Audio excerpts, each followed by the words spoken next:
오늘 설교 제목이 하나님의 구원하심입니다. 아마 지금까지 지내오시는 동안에 이건 진실로 하나님의 나를 향하신 구원하심이었다. 그 하나님의 구원하심을 이미 경험해 보신 분들도 계시고요. 지금이야말로 나의 처한 상황이 하나님의 구원하심이 절실한 때이다. 하나님의 구원하심의 역사가 일어났으면 좋겠다. 지금 기대하는 분들도 계시겠습니다. 그런데 이 하나님의 구원하심은 어떻게 시작이 되는가? 오늘 본문에서 우리에게 잘 보여주고 있습니다.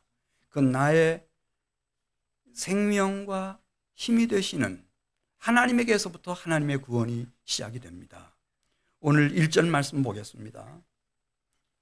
이사야 선지자는 섬들아 내게 들으라, 먼 곳 백성들아 귀를 기울이라. 그러니까 오대양 사실은 6대주에 살아가는 모든 백성들에게, 먼 곳 백성들에게까지 이 얘기를 하고 싶었던 것입니다.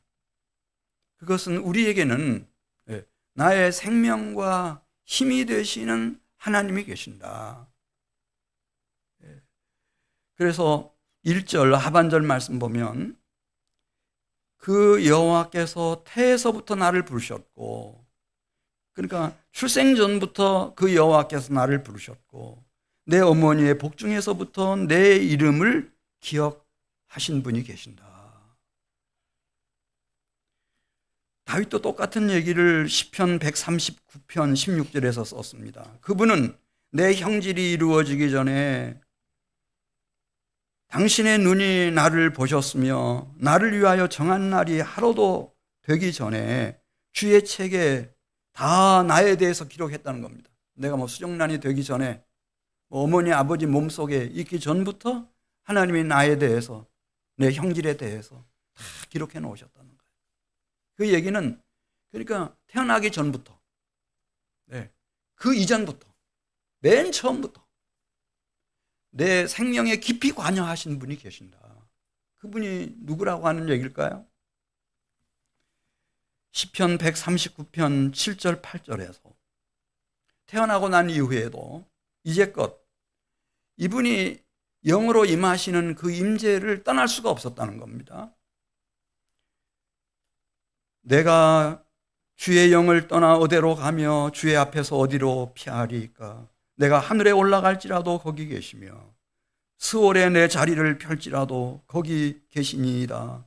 내가 새벽 날개를 치며 바다 끝에 가서 거주할지라도 거기서도 주의 손이 나를 인도하시며 주의 오른손이 나를 붙드시리이다. 사실은 단 한순간도 이분의 영의 임재 속에서부터 벗어날 수 있는 때가 없었다는 거예요. 그러니까 내가 복중에서 나오기 전에, 내 형질이 만들어지기 전에 이분이 깊이 관여를 하셨고 나를 설계하셨으니까, DNA 하나하나를 다 설계하셨으니까, 태어나서 지금 여기까지 오는 순간에도 사실은 이분이 늘 함께 계셨다는 거죠. 그리고 앞으로 살아갈 미래에도 욥기 23장 10절 말씀 보면 욥이 너무 어려운 상황에 처해서 이게 내가 죽을 건지 살 건지 장래를 어떻게 내다볼 수가, 가늠할 수가 없었을 때 그는 이렇게 말합니다. 그러나 내가 가는 길을 오직 한 분이 아신다. 여호와 하나님이 아시나니 그가 나를 단련하신 후에는 내가 순금같이 되어 나오리라. 내가 가는 길을 나도 몰라요. 나도 몰라.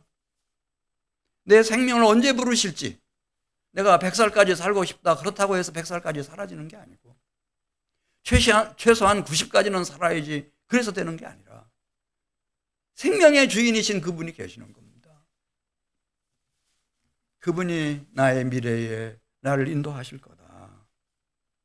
그래서 오늘 이사야 49장 2절 가서 보면은 이제 똑같은 이야기를 이사야 선지자가 하고 있습니다. 내가 여기까지 온 것도 그냥 내 뜻대로, 내 자력으로 이렇게 온 게 아니고, 2절 말씀, 내 입을 날카로운 칼같이 그분이 만드시고, 선지자로서 말이죠. 제대로 된 하나님의 말씀을 전할 수 있도록 나를 그분의 손 그늘에 숨기시며, 하나님이 귀하게 쓸 선지자니까 이게 미혹을 받으면 안 되잖아요. 더럽혀지면 안 돼요. 악에 문들면 안 돼. 그러니까 하나님의 손이 늘 숨겨주셨고, 나를 갈고 닦은 화살로 만드사 그분의 화살통에다 감춰주셨다는 거예요. 내가 이 종을 한번 제대로 써먹어야 할 때가 오겠으니까 그 순간을 위해서 하나님의 화살통에다가 잘 보관하신 채 최후의 병기로 쓸 계획을 가지고 계시다는 거죠. 구약의 모든 믿음의 선배들도 시편 17편 8절 보면 이걸 다 같이 공통적으로 고백을 합니다. 나를 눈동자같이 지키시고 주의 날개 그늘 아래 감추어 주셨습니다. 나도 모르는 사이에 이 눈꺼풀이 눈동자를 지키지 않습니까? 그런 것처럼 나도 모르는 사이에 하나님이 눈동자같이 나의 생명과 영혼을 지켜주셨고 주의 날개 그늘 아래 저를 감추어 주셨습니다. 이제껏. 골로새서 3장 3절 하반절 말씀 보면은 모든 골로새 교회에게 일차적으로 하는 얘기지만은 누구든지 예수 믿고 구원받은 모든 성도들은 너희의 생명이 그리스도와 함께 하나님 앞에 감추어져 있음이라 그렇게 말씀했습니다. 하나님 앞에 다 감추어져 있습니다. 우리의 생명은 하나님께 다 속한 것입니다. 그래서 진정한 신앙생활은 어디서부터 시작되는가? 나의 생명과 나의 힘이 되신 하나님을 깨닫는 데서부터 시작이 되는 겁니다.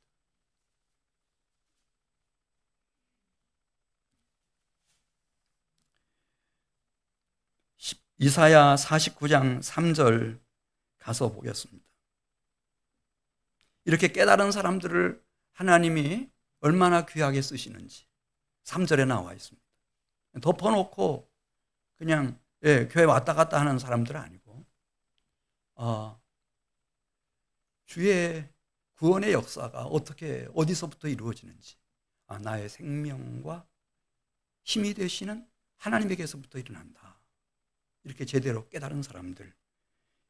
자, 우리 3절 이런 사람들을 나의 종이라고 말씀합니다. 우리 3절 같이 읽습니다. 내게 이르시되 너는 나의 종이요 내 영광을 내 속에 나타낼 이스라엘이라 하셨느니라.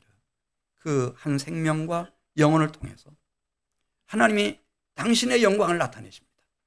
하나님의 놀라운 역사들을 이루어 가시는 겁니다.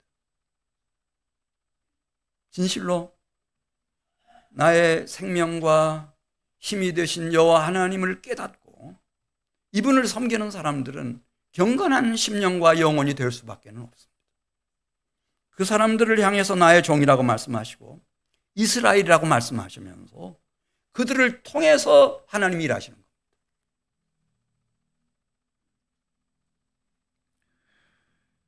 겁니다. 우리 5절 하반절 말씀 보시면 이런 사람들에게 여호와 하나님은 그냥 하나님 이름만 있는 게 아니고 그냥 숭배의 대상으로 끝나는 것이 아니라 그분은 진실로 나의 힘이 되시고 능력이 되어주시고 나의 지혜가 되어주시고 명철이 되어주십니다. 그래서 5절 하반절에 나의 하나님은 나의 무엇이 되셨도다 그랬죠? 나의 힘이 되셨도다. 실제로 하나님이 나의 힘이 되시고 능력이 되시고 지혜가 되시고 명철이 되시고 나의 영광이 되어주시는 겁니다. 그래서 시편 18편 1절에 보면 구약시대에 이미 많은 성도들이 이렇게 하나님을 찬양합니다. 시편 18편 1절 나의 힘이신 여호와여 내가 주를 사랑하나이다. 그리고 우리 성도들이 살아가는 동안 어떤 시련, 환난, 풍파를 당하든 시편 18편 3절 말씀 보면 내가 찬송받으실 여호와께 아뢰리니 내 원수들에게서 구원을 얻으리로다. 이 하나님께 나아가 기도하고 간구하면 하나님은 일하십니다. 여호와 하나님이 나의 생명과 힘의 주님이 되신 것을 어떤 경로를 통해서든지 나타내 보여주십니다. 저는 처음에는 이제 어렸을 때 예수를 믿고 구원받으면은 그냥 청명한 날처럼 그냥 내 일평생의 모든 우한 근심이 그냥 안개처럼 먹구름처럼 사라지고 파란 하늘이 드러나는 것인 줄 그렇게 생각했습니다.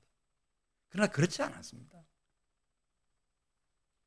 똑같은 세상이고 똑같은 사람들을 만나야 되고 똑같은 하루하루를 살아갑니다. 그러나 감사한 것은 그걸 깨달았습니다. 그리스도 예수를 믿고 나의 생명과 힘이 되신 하나님 아버지. 그래서 하나님을 공경하고 하나님과 함께 걸어가다 보면 하나님께서 절박한 어려움 속에 처했을 때 나를 기도하게 만드시고 그리고 기도하고 간구하면 하나님이 그때마다 일을 하셨습니다. 그걸 늘 깨닫습니다. 너무 기뻤습니다. 너무 감사했습니다. 그래서 하나님을 잊을 수가 없었습니다. 이 순간까지. 너무 행복했습니다.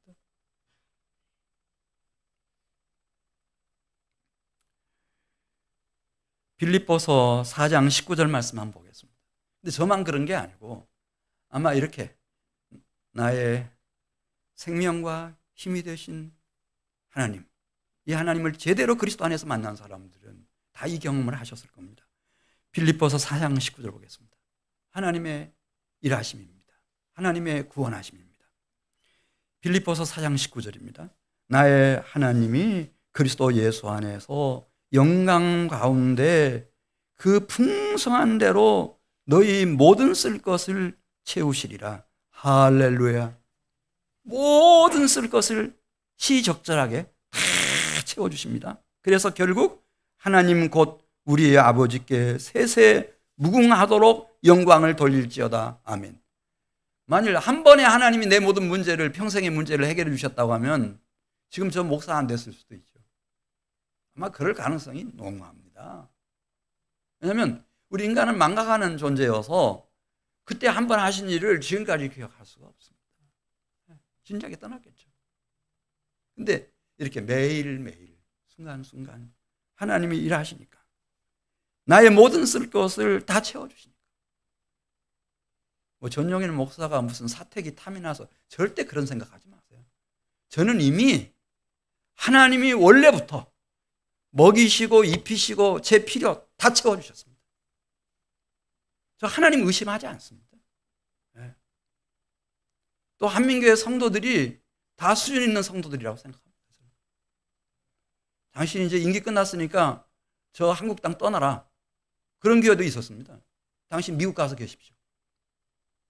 그리고 한국 땅에 오지 마십시오. 그런 교회하고 우리 한민교회는 다르다고 저는 생각해요. 그분의 풍성하신 대로 너희 모든 쓸 것을 다 채워가시는 살아계신 하나님, 나의 생명과 나의 힘이 되시는 하나님, 그 하나님. 이제 그 창세기 6장에 보면은 이 사람 나이 65세 때 이걸 알았어요. 하나님이시네. 하나님이 나의 생명이 되시고 나의 힘이 되시네. 그래가지고 65세에 회심을 해요. 여기 오늘 65세 되신 분들은 지금 아주 중요한 시기에 와 있어요. 회심을 할 수 있는. 회심을 했어요. 300년을 더 살았는데 그 300년 시간은 누구하고 동행했다고 그랬죠? 하나님하고 계속 동행한 거예요.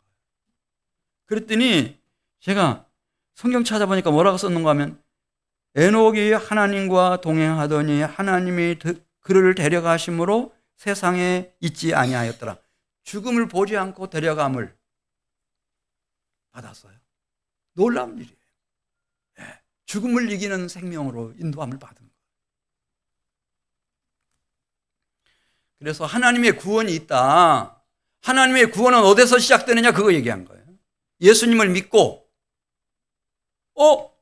나의 생명과 나의 힘이 되신 하나님, 이분 만난 사람들, 그 심령 속에서, 그 생애 속에서, 그 가정 안에서 하나님의 구원의 역사가 일어나는 거예요.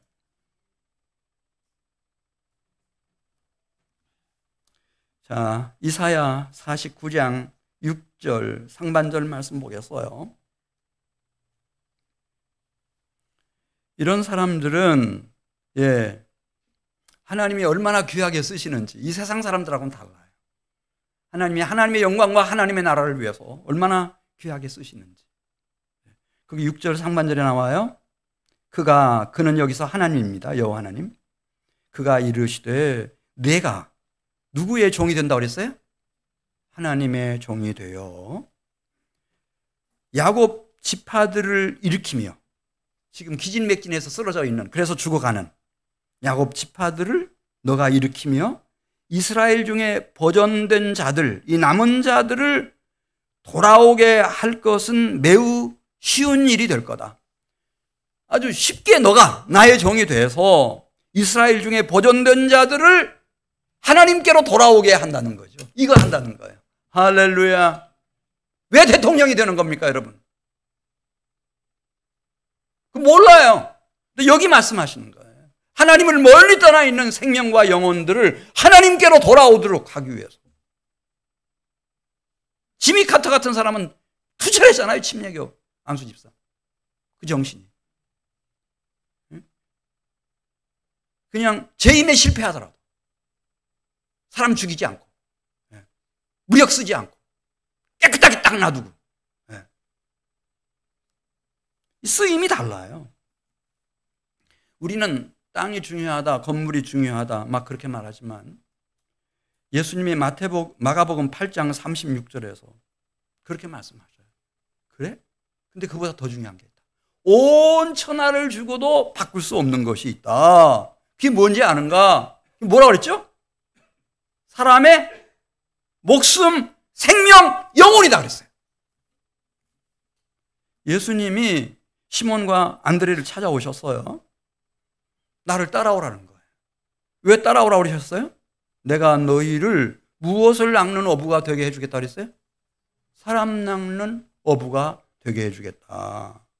그랬더니 그들이 알아들었어요. 그물을 버려두고 예수님을 따라 나선 거예요. 그래서 시몬 베드로가 출연할 수 있었어요. 이사야 49장 7절 말씀 보면은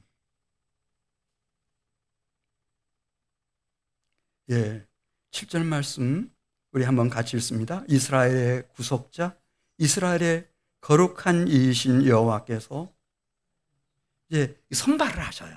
우리는 사람을 찾을 때 그 사람이 얼마나 잘생겼냐, 뭐 학력이 어떻게 되냐,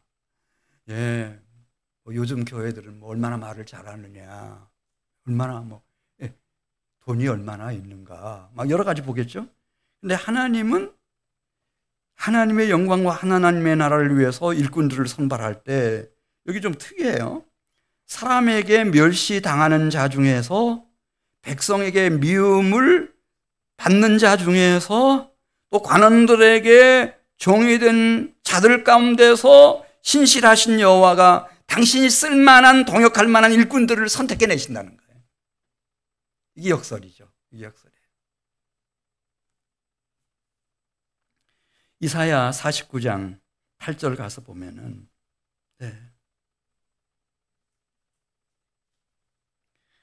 그 사람들을 하나님이 세워가지고 얼마나 정교한 일을 하는지. 이제 49장 8절 하반절 보겠습니다. 구원의 날에 내가 너를 도왔도다. 하나님이 도와가지고 내가 장차 너를 보호하여 너를 백성의 언약으로 삼으며. 그러니까 뭐 이사야가 됐든 예레미야가 됐든 당대에는 인기가 없었어요. 맞아 죽었어요.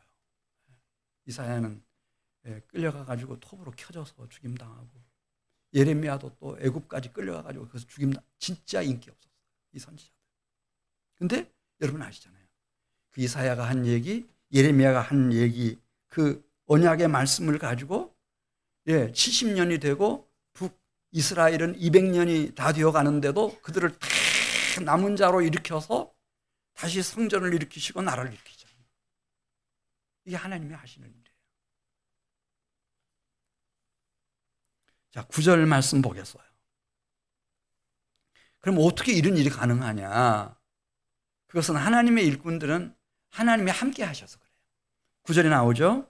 9절, 내가 잡혀있는 자에게 이르기를 나오라 하며 흑암에 앉은 자에게 나타나라 하리라. 지금 포로로 끌려가지고 노예 생활하고, 예, 그렇게 참혹하게 살아가는데 아무런 꿈도 없죠. 비전도 없고. 근데 누가 부르시는가? 내가, 여호와 하나님이 잡혀있는 자들에게 나오라. 그 바벨론에서 나오라. 흑암에 있는 자들에게 나타나라. 흑암이 가리고 있으니까 그 저주의 흑암을 걷어내시면서 나타나라. 나사로라, 나오라. 그 나사로를 불러내듯이 하나님이 그렇게 일을 하신다는 거예요. 당신의 일꾼들과 함께, 동역자들과 함께. 10절 가서 보겠어요. 그리고 하나님이 당신의 일꾼들과 함께 같이 직접 사역하시기 때문에, 혹시 그들이 이제 바벨론을 출발하든 애굽에서 출발하든 다시스에서 출발하든 이제 약속의 땅까지 돌아올 때 여러 가지 어려움이 있겠죠. 근데 그 어려움 속에서도 절대 하나님이 그들을 버려두지 않으시고 함께 하시는데 10절 말씀 같이 읽습니다. 그들이 줄이거나 목마르지 아니할 것이며 더위와 볕이 그들을 상하지 아니하리니 이는 그들을 긍휼히 여기는 이가 그들을 이끌되 어디로 인도한다고 그랬죠? 샘물 근원으로 인도하시는 거예요. 할렐루야. 생수의 샘물, 성령의 생수의 샘물로 인도하셔요. 그래서 이렇게 어렵게지만은 교회 나왔어요. 어느 순간에 성령의 생수의 샘물이 부어지는 거예요. 그러면 돼요. 그거 위해서 기도해주세요. 언젠가는 내 가족도 하나님께로 돌아와야죠. 내 자손들도 하나님께로 돌아와야죠. 다른 길은 없으니까요, 이 땅에. 그때 돌아왔을 때 그 1시간이에요.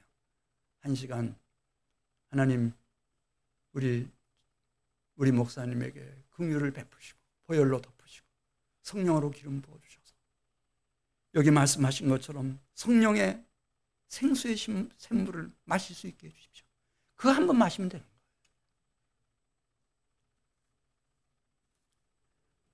14절 말씀 보겠습니다. 14절, 오직 시온이 이르기를 여호와께서 나를 버리시며 주께서 나를 잊으셨다. 지금 우리가 망한 지가 몇 년이냐? 70년, 200년. 무슨 희망이 있냐? 헛소리 하지 말아라. 끝났다. 현실을 인정해라. 그렇게 말할 때 여호와 하나님이 이렇게 말씀하신다는 것이죠. 여인이 어찌 그 젖 먹는 자식을 잊겠으며 자기 태에서 난 아들을 긍휼히 여기지 아니하겠느냐. 그들은 혹시 잊을지라도 나는 너를 잊지 못할 것이라. 이게 하나님의 마음이에요. 하나님은 자기 백성들을 잊을 수가 없어요. 그래, 너희는 어미가 돼서, 아비가 돼서 그 젖먹이 어린 딸을 잊을지 모르지만, 자식을 잊을지 모르지만 나는 잊지를 못한다. 그러면서 얼마나 깊이 생각하시는지 16절 이렇게 말씀해요. 너를 내 손바닥에 새겼고 너의 성벽이 항상 내 앞에 있나니 내 자녀들은 빨리 걸으며 너를 헐며 너를 황폐하게 하던 자들은 너를 떠나가리라. 그러면서 이 손바닥 딱 보면은 누구의 얼굴이 딱 떠오르는가? 그 아들 얼굴이 떠오르고 그 딸 얼굴이 떠오르는 거예요. 그런데 이 백성들이 돌아가서 다시 일으킬 성전과 성벽이 항상 당신 앞에 어른거린다는 거예요. 빨리 돌아가야 되는데. 이게 나의 생명이 되시고 힘이 되시는 하나님 아버지의 심정이고 마음이에요. 이 하나님이 함께 하시는 일꾼인 거죠. 그래서 나는 미약하지만 나는 아픔이 참 많았던 사람이에요.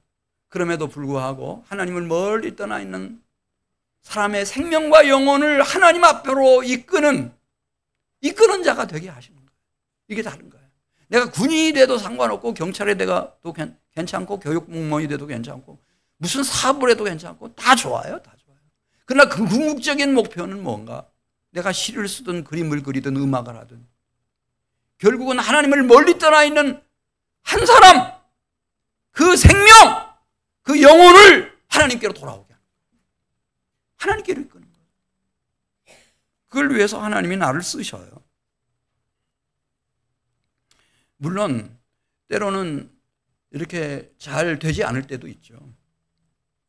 그럴 경우가 있다는 거예요. 이사야 자신처럼, 예레미야처럼. 이사야가 이사야 53장에 얘기하고 있는 고난받는 종처럼. 고난받는 종의 노래가 이사야 53장 4절에 나와요. 그분이 살아있을 때는 되게 인기 없었어요. 4절, 우리는 생각하기를 그래서 그는 징벌을 받아 하나님께 맞으며 고난을 당한다 하였노라. 7절, 그가 곤욕을 당하여 괴로울 때에도 그의 입을 열지 아니하였으며 마치 도수장으로 끌려가는 어린 양과 털 깎는 자 앞에서 잠잠한 양같이 그의 입을 열지 아니하였도다. 그래서 다 생각했어요. 저자는 죄가 많겠구나. 하나님으로부터 극심한 징벌을 당하는구나. 결국은 살아있는 자의 땅에서 잘려져 나가버리는구나. 그래서 무덤이 악인들과 함께 있었어요. 좌편 우편에 살인 강도들, 반역자들의 시신이 놓여 있어요. 죽고 난 후에 사람들이 딱 오해하기 좋았어요. 저 부자가 되기를 그렇게 탐하더니 결국은 부자 친구가 빌려준 그 무덤에 묻혔구나. 그런데 거기 이사야 53장 10절 말씀 보면 하나님만은 그 곁에 계셨다는 거예요. 다 보고 계셨어요. 그렇게 상함을 당하고 질고를 겪고 산자의 땅에서 끊어져 나감으로 피와 물 한 방울 남김없이 다 쏟아내시고, 근데 그 과정을 통해서 하나님은 이 고난받는 종이 하나님 앞에 자신의 영혼을 속건제물로 올릴 수 있도록 허용을 하셨다는 거예요. 영혼을 속건제물로 올릴 수 있도록 허용해 주셨어요. 그랬더니 그 일이 있고 난 후에 열매가 맺히기 시작했어요. 그래서 그분이 얘기했던가 봐요. 하늘의 밀이 땅에 떨어져 죽지 아니하면 하늘 그대로 있고 죽으면 많은 열매를 맺는다고. 그가 씨를 보게 되게 됐다는 거예요. 열매, 씨, 후손들이 일어나는 거예요. 성령 받은 사도들이 막 일어나고 예루살렘 교회에 막 스데반 같은, 빌립 같은 말이죠. 바나바 같은 일꾼들이 막 일어나고. 그래서 그의 날은 길 것이요. 이분의 선한 영향력의 날은 33년으로 끝나지 않았어요. 100년, 1000년, 2000년 세상 끝날까지 계속될 거예요. 그분의 손으로, 이 고난받는 종의 손으로 여호와께서 기뻐하시는 뜻을 다 성취시킨다는 거예요. 지금 뿐만 아니라 그 고난받는 종도 11절에 있는 말씀 보면 하나님 보좌 우편에서 자기 영혼에 수고한 것을 보고 만족해 한다는 거예요. 야, 내가 고난받는 종의 길을 성실하게 잘 걸어왔구나. 그리고 그 지식으로 많은 사람들을 의롭게 하며 그리고 끝까지 죄악을 대신 담당하심으로써 12절 마지막이죠. 그가 많은 사람의 죄를 담당하며 범죄자를 위하여 기도하심으로써 그는 하나님의 영광과 하나님의 나라를 위해서 유일무이한 구세주가 되셨어요. 영원히 찬양받으신 구세주가 되셨어요. 그래서 오늘 이사야 49장 4절 가서 보겠어요. 우리가 하나님의 사역을 해나가다가 잘 안 될 수 있어요. 무슨 국제교회? 지금 몇 년이야? 여기 예산 투자를 얼마 했어? 무슨 열매 있어? 열매가 없을 수도 있어. 열매가 없어. 지금 이사야도 열매가 없었어요. 열매가 없었어. 그래서 4절 말씀 보면 지금 우리 여기 한민교회에서 이제 지금 벌써 시작한 대전국제교회 열매 많아요. 열매 많아요. 지금 그런 얘기 아니고요. 자, 4절 말씀 보겠어요. 4절. 그러나 나는 말하기를 내가 헛되이 수고하였으며 무익하게 공연히 내 힘을 다하였다 하였도다. 쓸데없는 헛수고만 많이 했구나. 그렇게 마음 아파하고 있을 때 어디서 음성이 들려오는 거예요. 무슨 음성이었을까요? 그 4절 하반절 말씀이에요. 참으로 나에 대한 판단이 누구에게 있고 여호와께 있고 나의 보응이 누구에게 있느니라? 나의 하나님께 있느니라. 나에 대한 보상. 고난받는 종의 생애하고 똑같아요. 그래서 하나님 나라의 큰 일꾼이 되실 분들은 때로 이렇게 오해도 받고 멸시천대도 받고 그럴 수 있겠어요. 그러나 기억하십시오. 참으로 나에 대한 판단은 하나님께로부터 오는 것이고 그 보응도 다 하나님께로부터 옵니다. 하나님 살아계십니다, 여러분. 그럼 그 하나님은 도대체 어떤 분이시냐? 이거 하나 말씀드리고 마치겠어요. 우리 이제 18절, 이사야 49장 18절 가서 보면 이런 얘기 했다가 이사야가 아마 맞아 죽었을 거예요. 너무 화학된 얘기하니까. 근데 하나님이 막 이런 환상을 주시는데 어떻게? 지금 북왕국 다 망했고, 지금 남유다 예루살렘 풍전등화예요. 이게 언제 망하느냐? 이거 시간 문제거든요. 그런데 이사야는 무슨 예언을 하는가 하면 18절 같이 보겠어요. 내 눈을 들어 사방을 보라. 동서남북을 보라는 거죠. 그들이 다 모여 내게로 오느니라. 하나님이 주신 약속의 땅으로 예루살렘으로 막 모인다는 거예요. 나 여호와가 이르노라. 이 하나님이라는 말을 빼버리든지 나 여호와가 이르노라. 그러면서 내가 나의 삶으로 맹세하노니 내가 반드시 그 모든 무리를 장식처럼 몸에 차며 그것을 띠기를 신부처럼 할 것이라. 여러분 여기 새 신부가 있어요. 금은 보석으로 만든 폐물들을 다 차고 이거 부끄럽게 생각해요? 자랑스럽게 생각해요? 금가락지, 팔찌, 귀걸이, 목걸이, 뭐 코걸이 할 것 없이 막 얼마나 자랑스러워하는 거예요. 얼마나 자랑스러워. 그렇게 최고로 자랑스러워한다는 거예요. 이런 일이 없었어요, 그전에는. 무엇가 하나님 앞에서 영광이고 자랑입니까, 여러분? 천하를 주고도 바꿀 수 없는 한 사람의 생명, 영혼을 하나님 앞으로 데려오는 거. 우선 하나님이 나에게 허락하신 내 사랑하는 남편, 아내부터 시작해서 자녀들부터 시작해서 부모, 형제들부터 시작해서 하나님이 뗄 수 없는 그런 인간관계 속에 놓아주신 그 소중한 사람들을 하나님께로 데려오는 것. 그걸 그렇게도 자랑스럽게 생각한다는 거예요. 오늘 일부 예배 때였어요. 요 앞쪽에 우리 정임순 권사님 거기 앉아있는 그쪽에 한 분이 남편 모시고 왔어요. 이렇게 예배 드리는 거예요. 부흥했어요. 일부 예배 때. 하나님의 가슴 속에 타고 있는 불길을 저는 느껴요. 하나님의 마음. 그 한 영혼을 향한. 제가 막 이렇게 두리번 찾잖아요. 누구 찾는지 아세요, 여러분? 미인을 찾아요, 미남을 찾아요? 처음 나온 영혼이 어디에 있는지 그거 찾는 거예요. 그 한 분만 있으면 저는 확 기름 부어져요.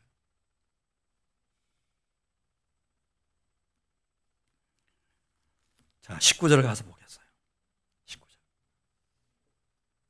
이는 내 황폐하고 적막한 곳들과 내 파멸을 당하였던 유다 땅이 이제는 주인이 많아 좁게 될 것이며 너를 삼켰던 자들이 멀리 떠나갈 것이니라. 하나님의 백성들이 하나님의 기업을 누리게 되는 거예요. 20절 말씀 보겠어요. 물론 인간적인 상식으로는 이게 납득이 안 되는 얘기예요. 자식을 잃었을 때에 낳은 자녀가 후일에 내 귀에 말하기를 이곳이 내게 좁으니 넓혀서 내가 거주하게 하라 하리니. 그러니까 나라가 망할 때 굶어 죽고 전쟁판에 칼에 맞아 죽고 칼에 맞아 죽고 창에 맞아 죽고 예. 그 다음에 어떻게 사로잡혀서 가다 보니 자식들이 다 뿔뿔이 흩어졌고 느낌은 있어요. 다 죽었겠다. 예. 어민 나도 이렇게 죽을 지경인데 다 죽었구나.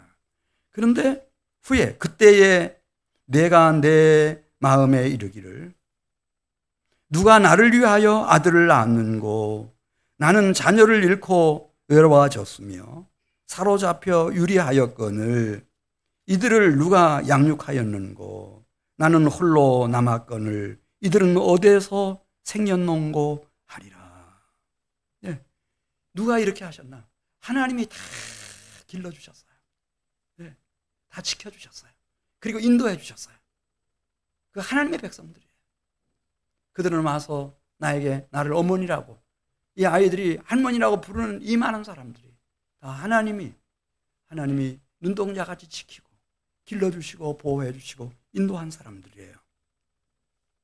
6절 하반절에 나오지 않습니까? 내가, 여기서 나는 누구죠? 여호와 하나님. 또 너를 이방의 빛으로 삼아 나의 구원을 베풀어서 이 구원의 복음과 역사가 땅끝까지 이르게 하리라.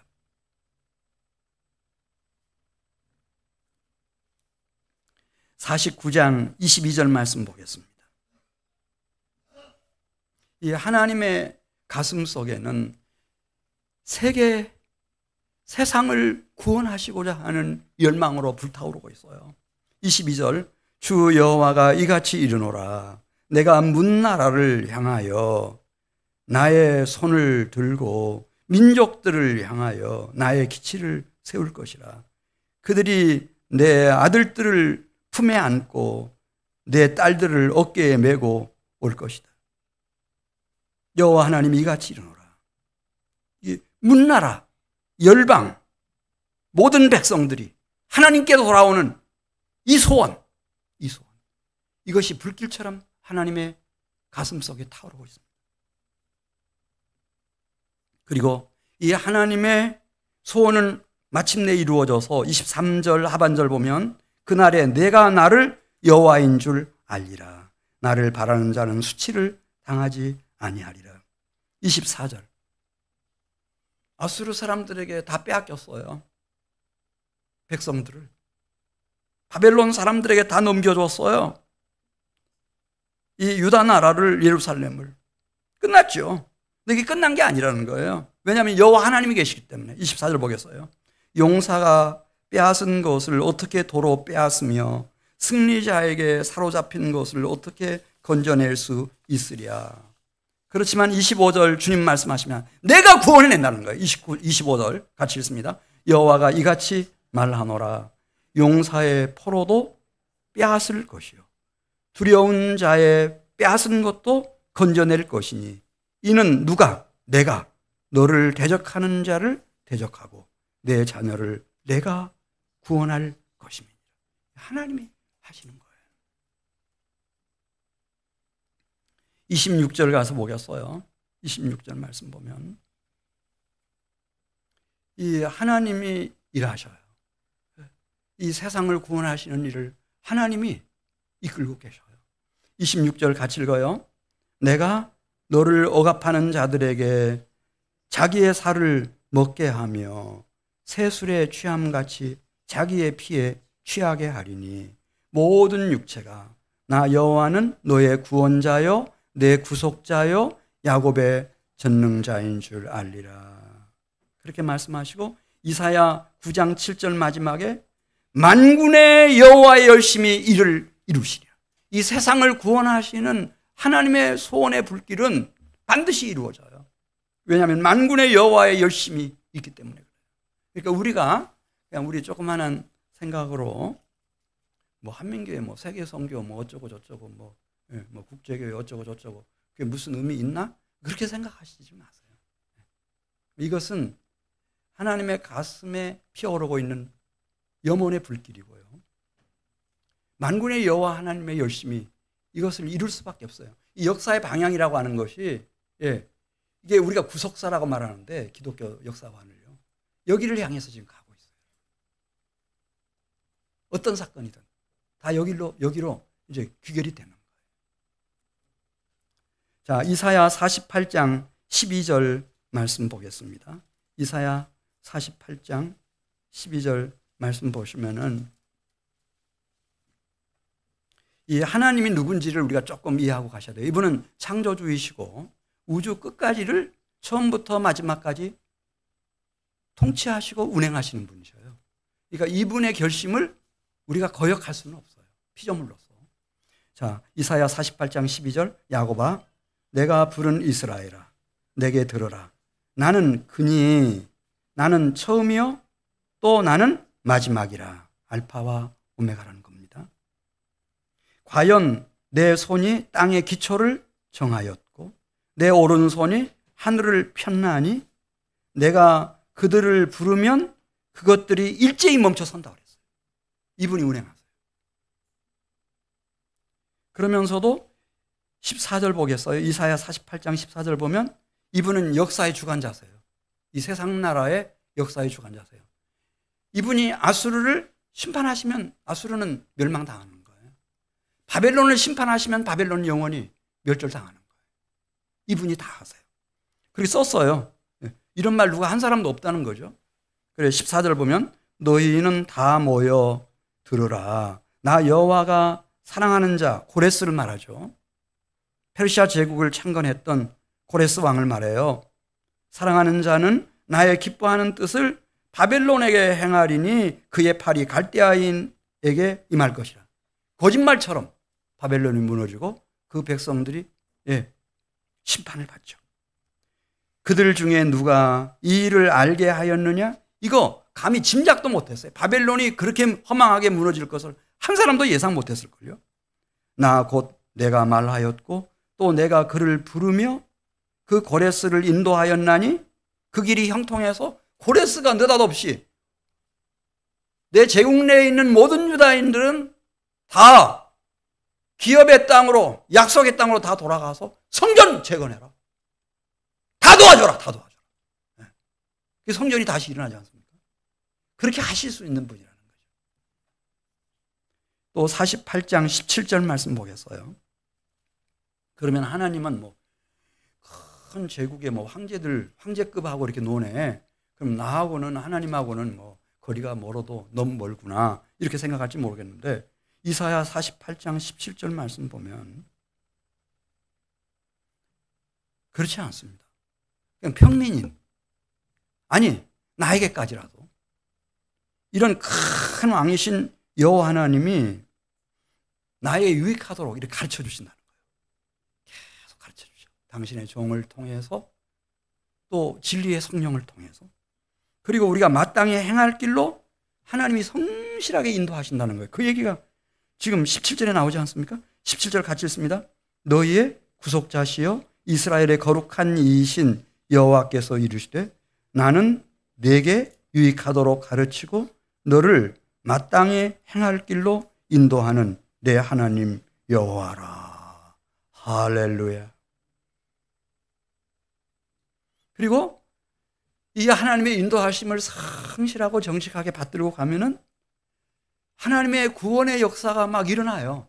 어떻게 일어나는지 18절에 썼죠. 18절. 내 평강이 강같이 흐를 것이고 내 공의가 바다 물결같이 될 거라는 거예요. 평화를 모르고 살았어요, 나는. 근데 이 평화가 강수같이 흐르고 공의가 하나님 나라의 공의가 바다 물결같이 넘실댄다는 거죠. 19절 말씀 보겠어요. 이런 사람의 자녀손은 하나님이 원래 아담과 하와를 지을 때 말씀하신 그대로 생육하고 번성하고 충만하고 정복하고 다스림으로 그 수가 어떻게 된다고 그랬죠? 19절 같이 읽습니다. 내 자손이 모래 같았겠고 내 몸의 소생이 모래알 같아서 그의 이름이 내 앞에서 끊어지지 아니하였겠고 없어지지 아니하였으리라 하셨느니라. 아멘. 21절 보겠어요. 하나님의 명령을 따라서 가요. 저 애굽에서 이제 가나안 땅으로 가고 바벨론에서 이제 유다 땅 예루살렘으로 오고 근데 그 중간중간에 큰 사막들이 있어요, 여러분. 사막들이 있어요. 사막을 통과해야죠. 날라서 올 수는 없고 사막을 통과해야 되는데 그때 어떻게 되는가? 사막으로 통과할 때 목마르지 않게 해주신다는 거예요, 하나님이. 또 말씀하셨어요. 물이 그래도 없을 때는 바위에서 물이 흘러나오게 만드신다는 거예요. 창조주의 주권적인 권한을 가지고. 그래도 물이 부족하다고 하면 바위를 쪼개서 생수가 솟구치게 만드신다는 거예요. 그 얘기를 21절에 썼어요. 적어도 하나님은 자기 백성들을 책임지신다는 거죠. 이게 없었으면 이 땅에 하나님의 백성들이 진작에 사라졌죠. 자, 우리 21절 같이 읽습니다. 여호와께서 그들을 사막으로 통과하게 하시던 때에 그들이 목마르지 아니하게 하시되 그들을 위하여 바위에서 물이 흘러나게 하시며 바위를 쪼개서 물이 솟아나게 하셨느니라.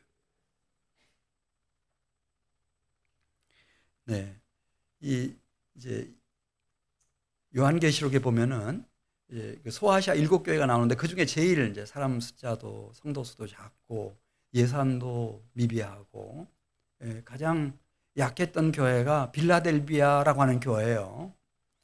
근데 이 빌라델비아 교회 성도들이 살아있어요. 살아있어. 아까 처음에 말씀드린 것처럼 나의 생명과 힘이 되신 하나님, 그 하나님을 진실로 경외하는 성도들이에요.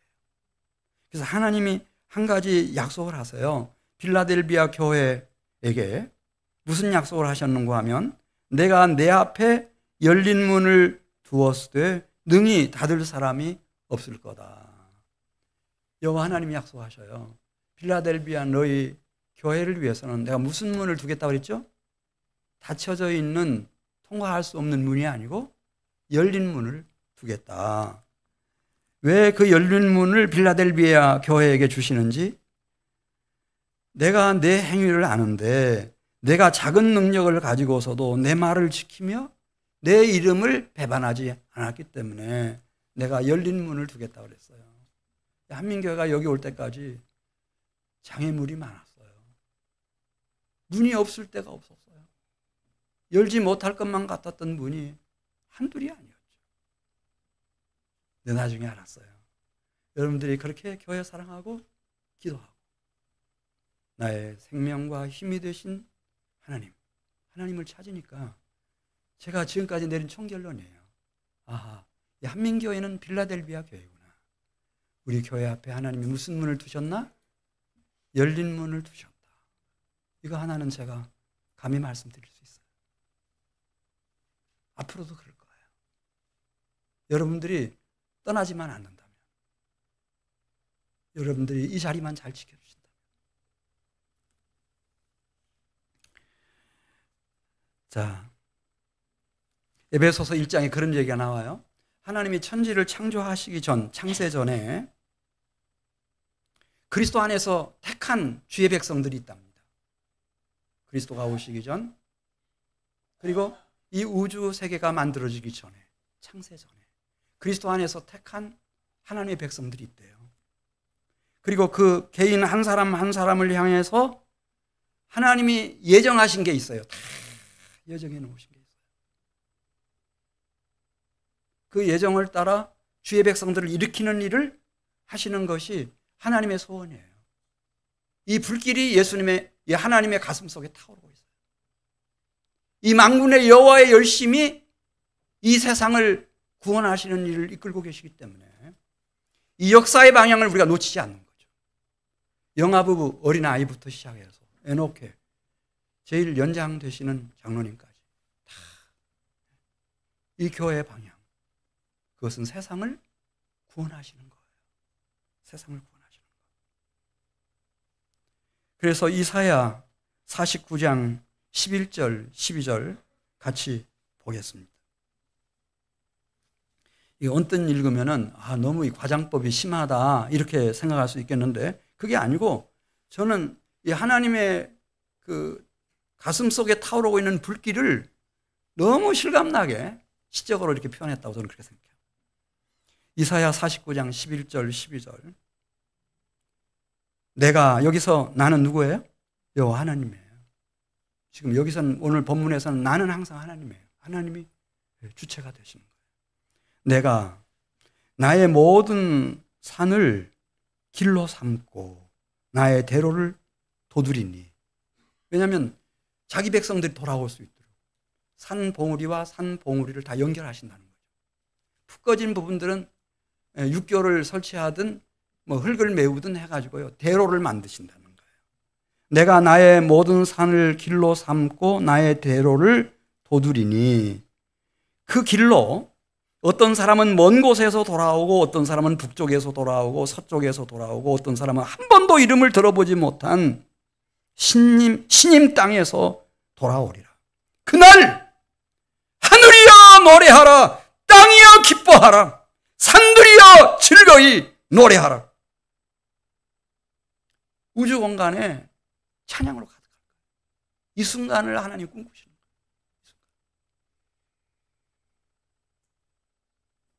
이 순간을 위해서 누가 일어설 것인가?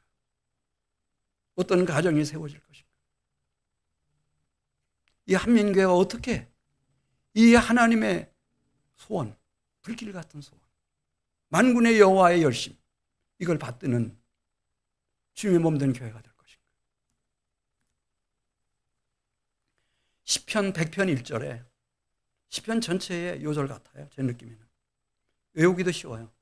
시편 150편까지 있는데 100편, 시편 100편 몇 절이라고요? 1절. 1절이 이렇습니다. 온 땅이여 여호와께 즐거운 찬송을 부를지어다. 온 땅이여, 온 세계 열방이여 여호와 하나님께 즐거운 찬송을 부를지어다. 그날이 오기까지 우리 한민교회는 잠들지 않는 교회 되시기를 주의 이름으로 축복합니다. 마지막 설교하라면 이 설교하고 싶어요. 같이 기도드리겠습니다.